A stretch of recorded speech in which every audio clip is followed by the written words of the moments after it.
Hello student, स्वागत है आप सभी का एक बार फिर से हमारी इस ऑफिशियल यूट्यूब चैनल में जिसका नाम है एसोल सॉल्यूशन। मैं चंदन कुमार हाजिर हूँ आप सभी के सामने अपनी एक और नई वीडियो के साथ। सो गाइस, आज की नई वीडियो इम्पॉर्टेंट रहने वाली है उन सभी स्टूडेंट्स के लिए जो बीए प्रोग्राम या फिर बीकॉम प्रोग्राम के स्टूडेंट हैं। साथ ही साथ या तो वो थर्ड सेमेस्टर के स्टूडेंट हैं या फिर वो फोर्थ सेमेस्टर के स्टूडेंट हैं। तो आज हम आप सभी के हिंदी का एक बहुत ही इंपॉर्टेंट टॉपिक डिस्कस करेंगे। इसमें हम पूरे चैप्टर की समरी, मैं हार गई, बहुत ही इंपॉर्टेंट चैप्टर है। इससे बार बार ही आपके एग्जाम में क्वेश्चन बनता है। पिछले 2 साल से जब से एसओएल के अंदर आप सभी के लिए सीबीसीएस मोड का सेमेस्टर सिस्टम स्टार्ट हुआ है, तब से ही ये क्वेश्चन बार बार ही रिपीटेड जा रहा है, चाहे वो आपके असाइनमेंट्स रहे या फिर आपके ओपन बुक एग्जामिनेशन रहे। तो चलिए स्टार्ट करते हैं। होपफुली ये क्वेश्चन आप सभी को आपके एग्जाम में कोई भी क्वेश्चन आएगा तो इस चैप्टर को समझने के बाद में आप अच्छे तरीके से उसे अटेंड कर पाएंगे, और आने वाली जो हमारी वीडियोस रहेगी उसके अंदर हम आप लोगों के लिए इंपॉर्टेंट क्वेश्चन भी लेकर आएंगे। तो सबसे पहली बात, आज का जो ये चैप्टर है इसका नाम है मैं हार गई, और ये पूरी चैप्टर की समरी है। इसको लिखा है, लेखिका है इनकी जिनका नाम है मनु भंडारी। अभी 2022 में ही इनकी मृत्यु भी हुई है। तो आप लोग देखेंगे कि ये एक बहुत ही महान एक क्या थी, लेखक थी, जिन्होंने बहुत अच्छे अच्छे लेख लिखे। उनमें से आज हम एक डिस्कस करेंगे। तो भाई, मनु भंडारी द्वारा रचित मैं हार गई, ये एक ऐसी कविता के ऊपर व्यंग की गई एक कहानी है, जिसमें मैं आप लोगों को कुछ पहले चीज़ें बता देता हूँ कि ये आज़ादी के बाद में हमारे कुछ राजनेता जो आजकल के जैसा हम देख सकते हैं, उनके चरित्र को आधार बनाकर लिखी गई है कि भाई आजकल के जो नेता हैं वो किस तरीके से अपना चरित्र रखते हैं। और यहाँ बात हो रही है आज़ादी के बाद की। तो इन्होंने अपने इस लेख के अंदर नेता शब्द का प्रयोग कैसे उत्पन्न हुआ है, नेता क्या होता है, नेता को कितने वर्गों में विभाजित किया जा सकता है, ये सब चीज़ें पहले बताई है। और पहले हम उन्हीं सब चीज़ों को डिस्कस करेंगे और फिर इस चैप्टर की जो मेन थीम है उसके बारे में भी हम बात करेंगे। तो लेखिका ने, मनु भंडारी जी ने नेता शब्द की उत्पत्ति और विकास के बारे में बताया है कि जो नेता शब्द की जो उत्पत्ति है वो नी धातु से हुई है। किससे हुई है? नी धातु से हुई है। और ये जो नी धातु है इसका अर्थ होता है ले जाना। क्या होता है इसका अर्थ? ले जाना। इस प्रकार नेता एक ऐसा समूह, संगठन या फिर देश का संचालक होता है जो जनता को उनके लक्ष्यों तक ले जाने या जनता के जो लक्ष्य होते हैं उनको पूरा कराने में उनकी मुख्य भूमिका रहती है।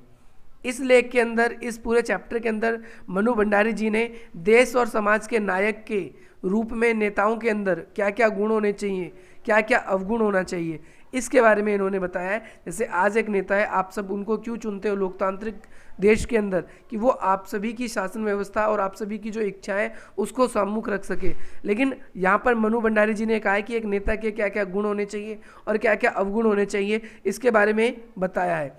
अवगुण का मतलब क्या क्या अवगुण हो सकते हैं, आप इस संदर्भ में इसको समझेंगे। साथ ही उन्होंने ये भी बताया है कि आजकल के जो नेता हैं वो 2 प्रकार के हैं, यानी नेताओं को हम 2 कैटेगरी में डिवाइड कर सकते हैं।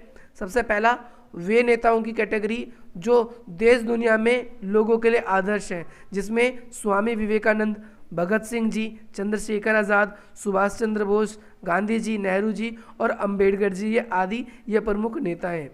दूसरी ओर वो नेता है जो भ्रष्ट है और काला धन अर्जित करने की होड़ में लगे रहते हैं और जिनका उद्देश्य सिर्फ अपने धन संपदा को बढ़ाना और पद प्रतिष्ठा को प्राप्त करके समाज में अपनी स्थिति या अपनी कारोबार को, अपनी स्थिति को मजबूत बनाना, यही काम है आजकल के नेताओं का।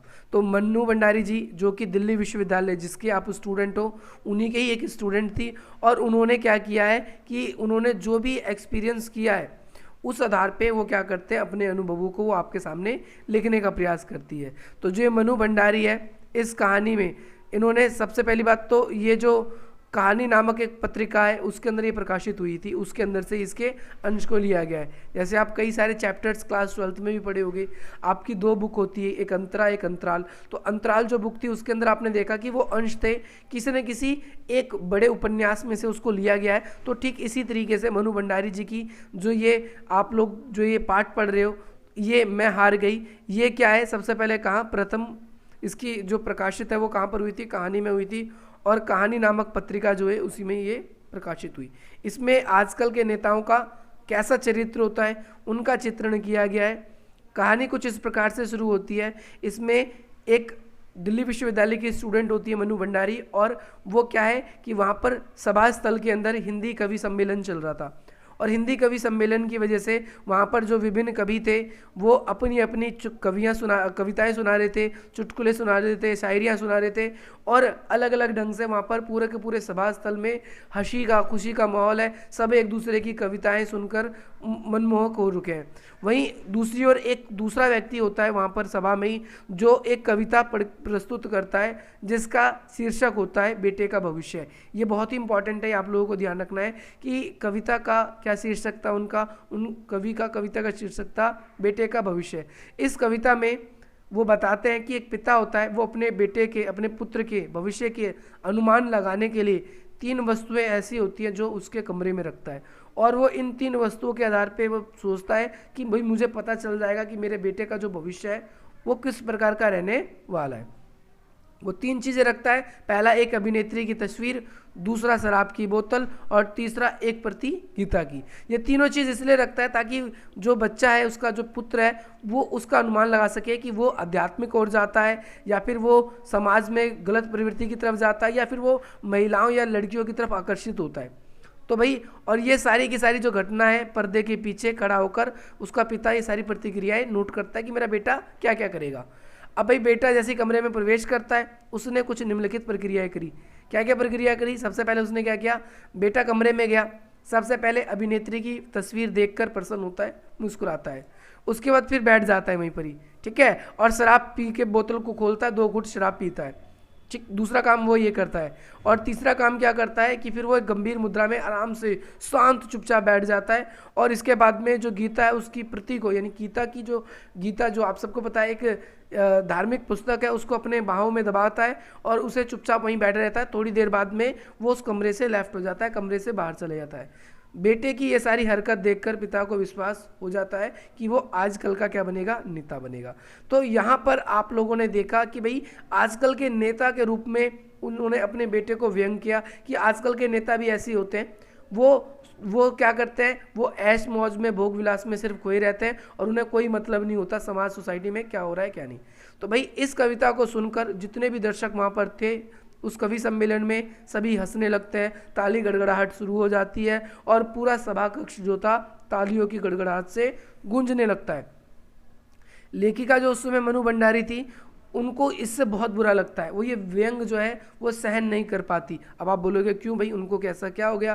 तो मैं आपको बताना चाहता हूँ कि जो मनु भंडारी है, उनके जो पिता हैं वो क्या होते हैं, एक आदर्श नेता होते हैं। क्या होते हैं? एक अपने पिता को एक आदर्श नेता मानती है और कहती है कि जो मेरे पिता हैं वो दुनिया में जैसे अच्छे नेता हैं उनकी तरह मेरे पिता हैं। और लेकिन यहाँ पर नेताओं की इस कविता के थ्रू क्या किया गया, नेगेटिविटी को शो किया गया था। तो नाउ यहाँ पर आप ये देख सकते हैं कि इससे उनको अपमान लगता है कि भाई मेरा अपमान हुआ है, मेरे पिता का अपमान होता है, और वो कहती है कि मैं ऐसे कहानी की रचना करूंगी, एक ऐसे राजनेता की रचना करूंगी ताकि जब भी कवि सम्मेलन हो तो उस नेता को बहुत अच्छा दिखा सकूं। तो इसके लिए उन्होंने प्रण लिया, संकल्प लेती है कि वो एक ऐसा नेता की रचना करेगी, एक ऐसी कविता या एक ऐसी कहानी बनाएगी जिसके अंदर वो एक ऐसा आदर्श नेता रखेगी जो हर कोई उसकी तरह बनना चाहेगा। लेखिका इस संकल्प को पूरा करने के लिए क्या करती है, बहुत सी तैयारी करी उसने। क्या क्या किया? बहुत सारे महापुरुषों की जीवनियों का अध्ययन किया, उन सभी के कुछ ना कुछ गुण थे। उन्होंने सोचा कि सभी नेताओं के गुण एक में डाल दूं मैं, और उन्होंने ऐसे ही करने की कोशिश करी। लेखिका ने क्या किया कि भाई ज़्यादातर महापुरुष ऐसे थे जिनका जन्म जो है वो गरीब या फिर अभावग्रस्त परिवार में हुआ था, और आगे चल के वो नेता ऐसे बनते हैं जो आदर्श नेता बनते हैं। तो ऐसा ही लेखिका ने भी सोचा कि मैं अपने जो भी मेरा एक कैरेक्टर है, मैं इसको ऐसे अभाव बुरे परिवार में पैदा करूंगी जहां पर इसका जन्म गरीब होगा, अभावग्रस्त होगा, तो ये समाज की समस्याओं को समझेगा, और समाज की जब समस्याओं को समझेगा तो समाज की समस्याओं के प्रति कार्य भी करेगा, लोगों की भलाई के लिए कार्य भी करेगा। और आगे चल के हम देखते हैं कि बहुत गरीबी कठिनाइयों के बीच रहने के बाद भी कि उसने आगे चल के अपनी शिक्षा ग्रहण करी, और शिक्षा ग्रहण करने के बाद में उस व्यक्ति के मन में जितने भी महान नेता होते हैं उन सभी के जो भी विचार थे, क्रांतिकारी विचार, उन सब के विचार के बारे में उसको पढ़ाया गया। उसने पढ़ा भी, उसको ग्रहण भी किया। अब वो एक अच्छा नेता बन गया, अब वो अपने आसपास में जहाँ भी अत्याचार देखता है वो उसके विरोध करने लगते हैं और उसके लिए सदा तैयार हो जाता है। तभी अचानक कुछ दिनों में उस अभिनेता के, यानी जो भी लीडर था, जो गरीब परिवार में था, उसके पिता का क्या हो गया, निधन हो गया।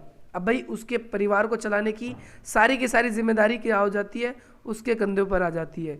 ज़मींदारों ने क्या किया, ज़मीन जो है वो हड़प ली, माँ जो थी उनकी आंखों की रोशनी जो है वो चली गई और बहन को क्षय रोग हो गया। क्षय रोग क्या होता है आप लोग देख लेंगे, गूगल पे आपको दिख जाएगा।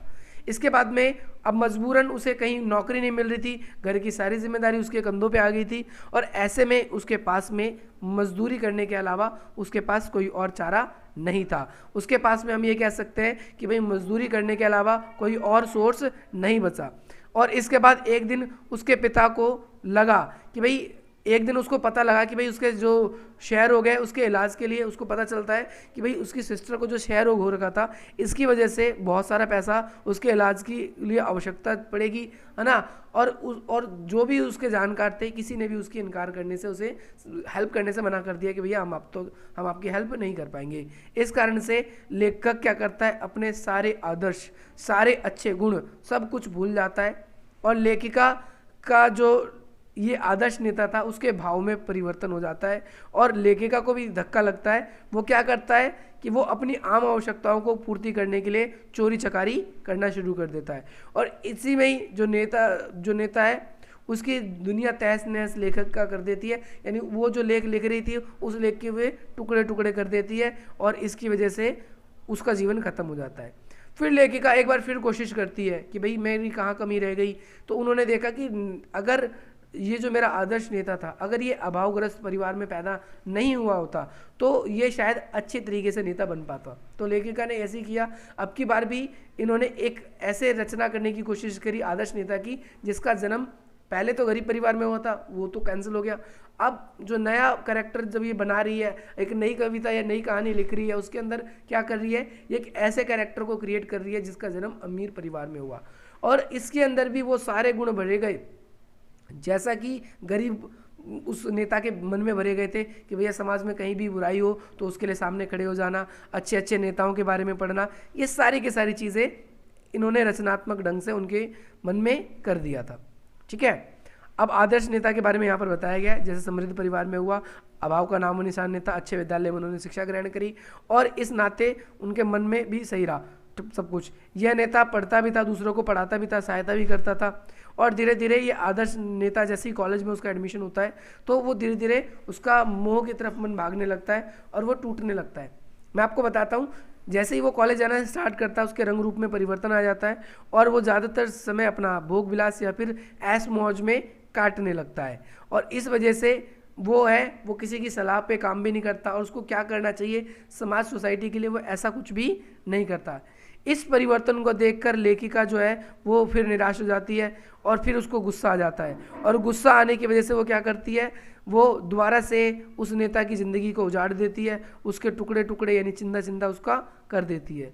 लेखिका कहती है अब मुझ में इतनी हिम्मत नहीं बची कि मैं एक नया कैरेक्टर बनाऊं, क्योंकि मैंने अब की बार जो कैरेक्टर था पहले की जो सारी कमियां थी वो सारी कमियां दूर करने की कोशिश करी और यहाँ पर आपने देखा कि जो दूसरा कैरेक्टर था वो भोग विलास में यानी अपना ज़्यादातर समय जो है वो ऐश मौज में काटने लगा, उसको समाज से कोई मतलब नहीं था, वो बुरी प्रवृत्तियों में आ चुका था। इस वजह से कवि जो है उसको ऐसा लगने लगता है, यानी मनु भंडारी को लगने लगता है कि भाई उसकी कविता का उत्तर देने के लिए उसके पास में उपयुक्त सामर्थ्य नहीं है और वो शायद कभी उसका सही उत्तर दे भी नहीं पाएगी और इसीलिए वो आगे चल के कहती है कि मैं हार गई। और इस चैप्टर का पूरा नाम जो था वो यही रख दिया जाता है कि मैं हार गई। गाइज मुझे ऐसा लगता है आज की इस नई वीडियो से आप लोगों को बहुत वैल्यू मिलेगी और इसी प्रकार के इंटरेस्टिंग वीडियोस पाने के लिए आप हमारी वीडियो को लाइक करेंगे, अधिक से अधिक मित्रों तक शेयर करेंगे और हमारे इस चैनल को सब्सक्राइब करेंगे ताकि इसी प्रकार की जो नई नई वीडियोज़ है कभी भी आप लोगों के लिए आए तो उसका नोटिफिकेशन आप लोगों के लिए सबसे पहले आप लोगों को मिले। और अगर आप लोगों ने अभी तक हमारे टेलीग्राम ग्रुप्स को ज्वाइन नहीं किया है तो उसको भी ज्वाइन कीजिए क्योंकि उसका लिंक डिस्क्रिप्शन बॉक्स में है और साथ ही साथ आप लोग का अगर कोई भी सुझाव है तो वो आप हमें इंस्टाग्राम के माध्यम से शेयर कर सकते हैं, कमेंट करके बता सकते हैं। चलेगा, इस मिलता हम आपसे अपनी अगली वीडियो में। जय हिंद, जय भारत।